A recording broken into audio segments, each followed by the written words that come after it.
I am Ava, and I am almost in my late 30s. Meanwhile, my friends around me were getting married and building families one after another. Ever since I broke up with my boyfriend when I was in college, I had been single for a long time. I was unable to find a suitable partner, and I looked at my friends who were happy with their families. I grew more and more impatient. Sometimes, when I met my friends for a girls' night out, those with families always said, "You should save money for yourself while you are still single." They advised that if you have a saving account separate from your common property, it will definitely be useful no matter what happens after you get married. I didn't really understand what they meant by that, but as a bachelorette, I didn't have the opportunity to be extravagant. And other than the living expenses that I put into my parents' house, I was steadily increasing my assets for myself by saving money and investing in stocks. I then finally decided to get married. Jacob works in sales for one of my business partners. As a receptionist, I often saw him coming and going within the company. As we greeted each other, we naturally began to have casual conversations, which led to a deep relationship. It wasn't long before we were ready to get married. My married life with my husband was very peaceful, and I felt very safe when I was with him.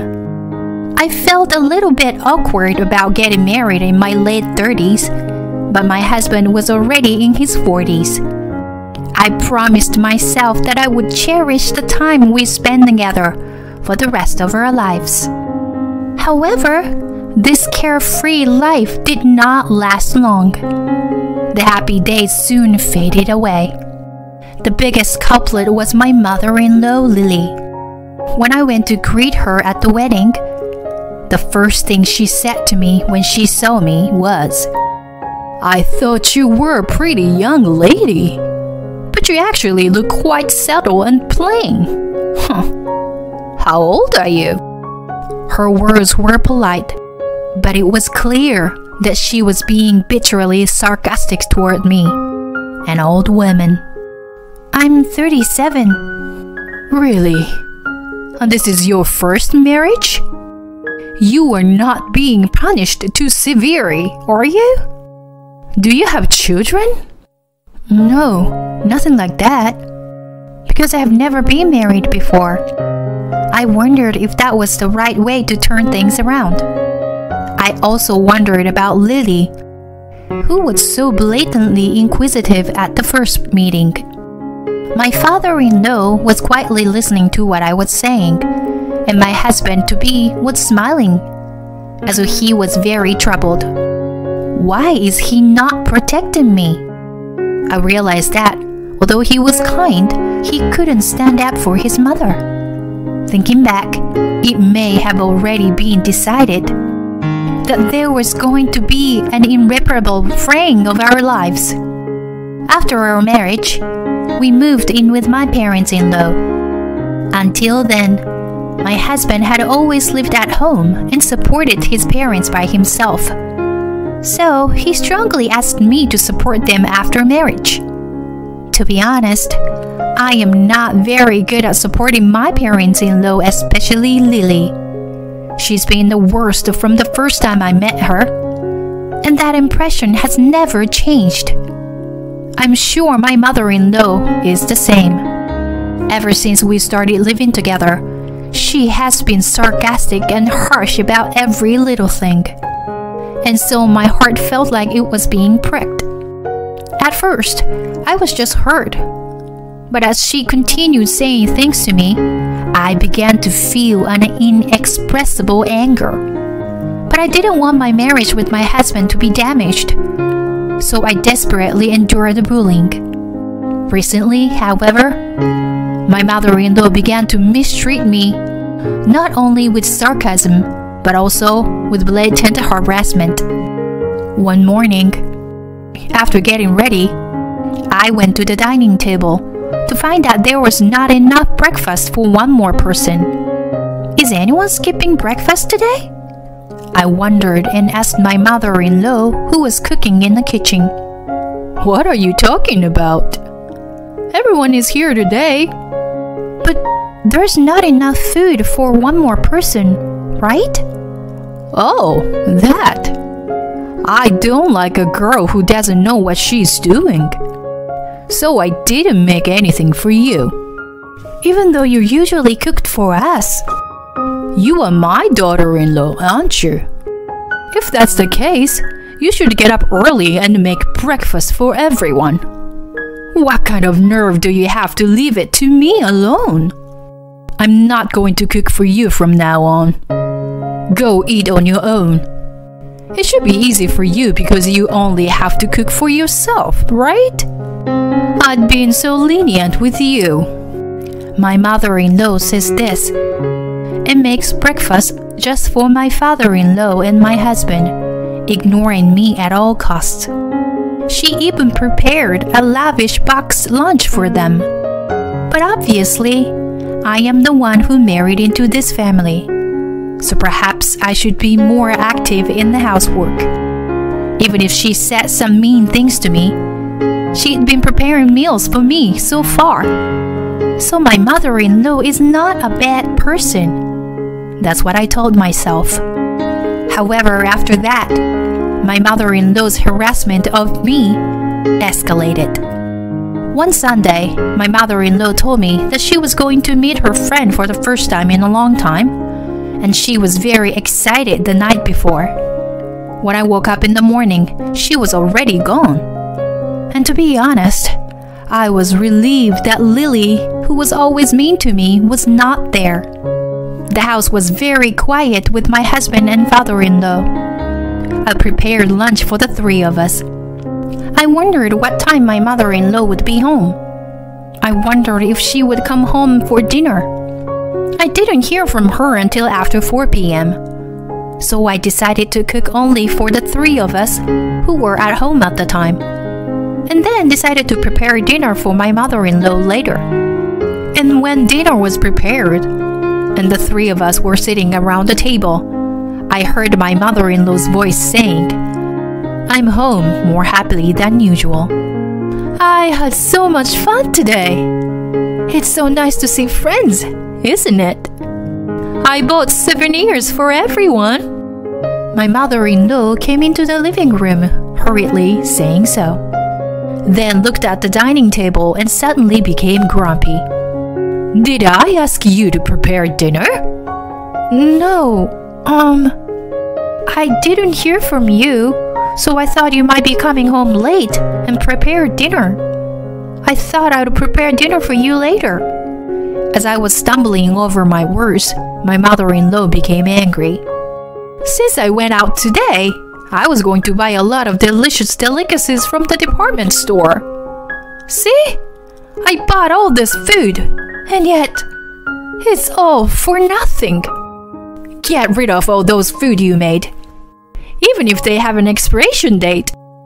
Your food is so bad that it's not even edible to begin with. Put yourself in the shoes of your husband and father-in-law who were forced to eat such bad food. Here, put everything down the sink." My mother-in-law's forcefulness pushed me, my husband, and my father-in-law to take the dinner that we had laid out on the table to the sink. "Oh, but you don't have any of this side dish, do you? So please eat the meal you had made. I'm glad you didn't let all the food go to waste." I couldn't help but feel angry at her words. But it would be very strange to get angry at this point. I tried my best to control my anger and decided to eat my meal alone behind the kitchen table. At the dining table, my mother-in-law was enjoying herself. "This is bean curry tofu from famous Chinese restaurant, and this is from a famous chef." She was explaining to them about the food she had bought. She must have had a lot of shopping at the department store. They listened to her seeming completely uninterested, and she didn't even notice that they were looking a bit bored. I felt a little sorry for my mother-in-law, but as I was listening to her from the kitchen, I got flabbergasted when I saw her outfit. Isn't that the new dress I had bought to wear on our next company trip? I couldn't stand still, so I ran out of the room. Lily? My mother-in-law looked at me with a surprised face. That's my dress, isn't it? Why are you wearing it? Oh, I wanted to wear a new dress since I was going to meet a friend. I looked around and found just the right one. I'm sorry, I didn't know it was yours. I knew it was a lie. She knew it was mine and she had deliberately worn it without permission. I was looking forward to going out in my new dress, and then she took it away from me so easily. Moreover, this dress was the perfect size for me. But when my mother-in-law put it on, her flabby belly was visible. I guess she is basically the type of person who doesn't care about what she wears as long as she can wear it. I don't know what people think of her outside the house, but I can't forgive her for ruining my new dress. Besides, that bag she is using was also mine, isn't it? I realized even more. The bag that my mother-in-law used to bring back souvenirs. It was also a branded bag that I had used with care. How could she use someone else's property without permission? Does this person have no common sense? You know what? I was going to do a lot of shopping today, so I thought a large bag would be good. I found just the right one, so I used this. Was this yours too? Then I'm sorry. My mother-in-law was so hateful to me. My anger had already reached its peak. This was not the first time my mother-in-law had taken my personal belongings without my permission. In the past, she had taken my watch, which was given to me by my mother. And she also traveled with my father-in-law, using the ticket that I was going to give to my parents as a present. There were many other incidents. After remembering all of this, I started to feel like I didn't care anymore. I'd been trying to keep my mouth shut and bear it because I don't want to ruin our family. But now, I have no choice but to take it out on her. But aren't you being a little too rebellious today? You only live here like a worm that eats on her own dime. So don't make a big fuss when I borrow something from you.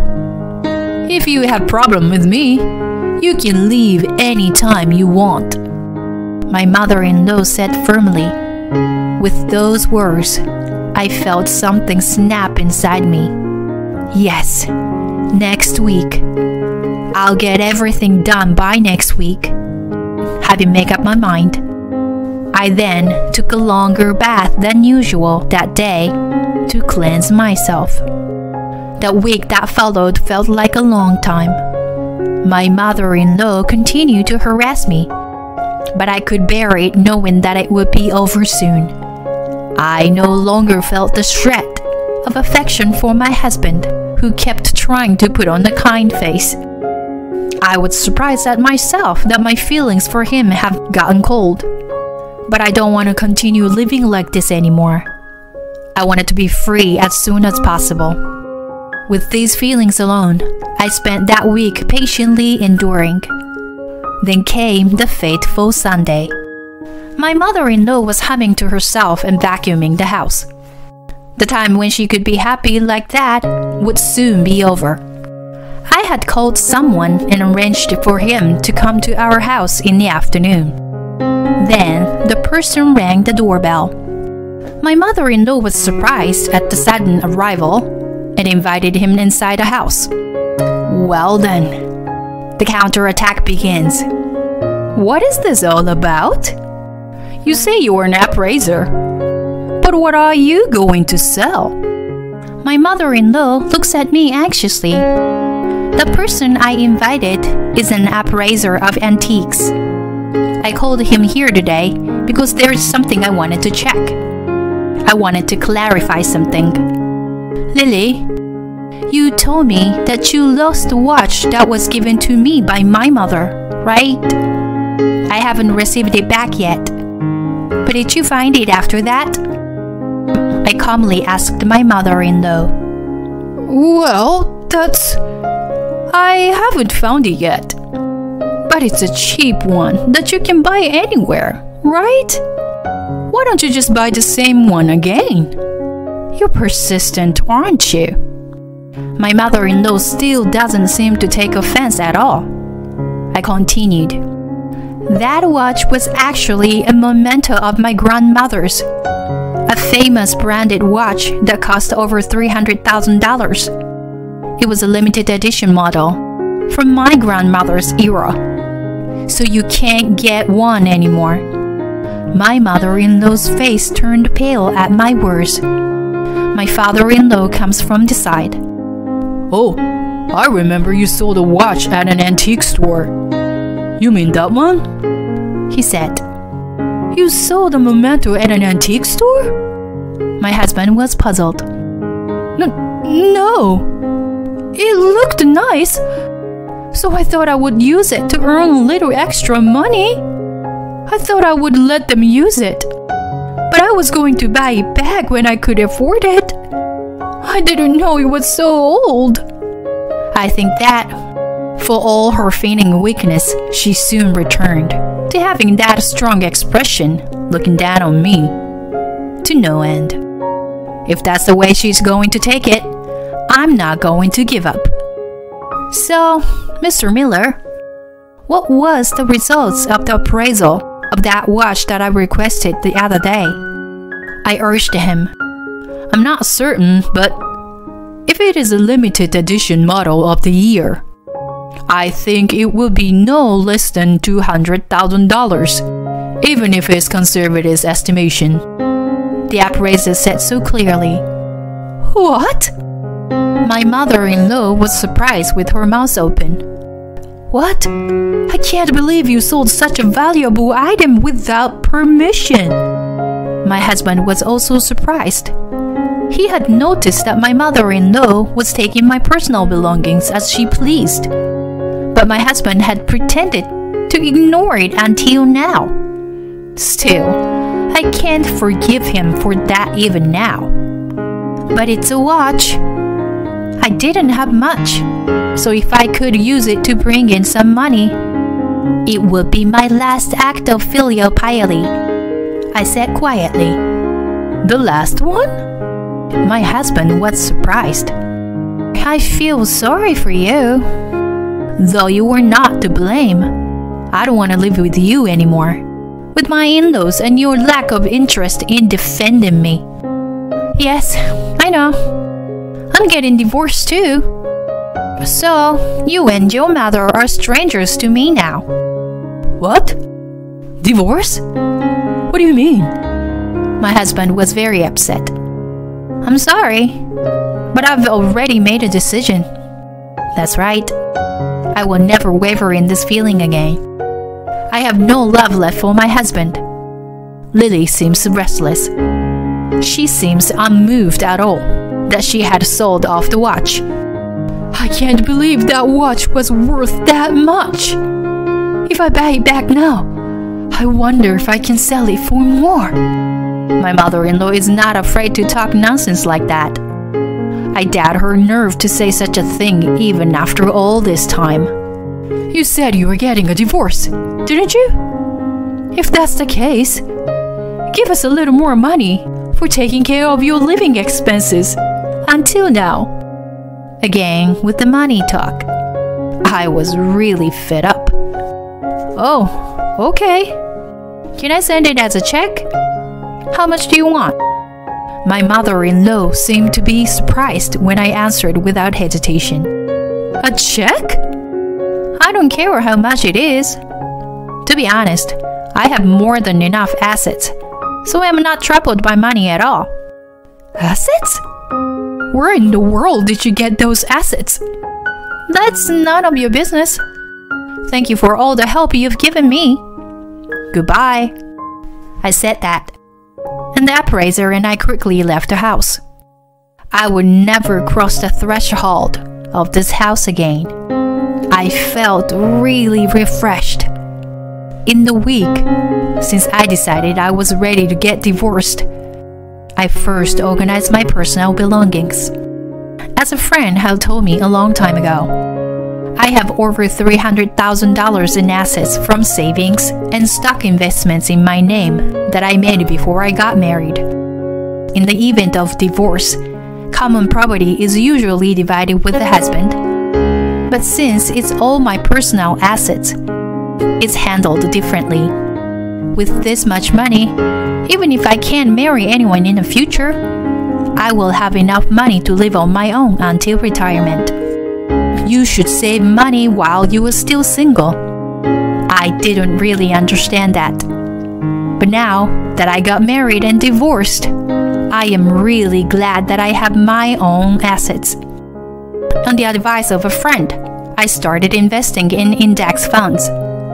The initial amount of saving was small, but it increased it to $5,000 per month.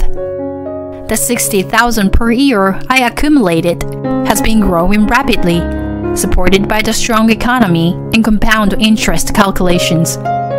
It has been 15 years since I was a bachelorette. My steady investment in mutual funds has paid off, and I have amassed a large fortune. My ex-husband and in-laws had no choice but to continue living in the house after I was gone.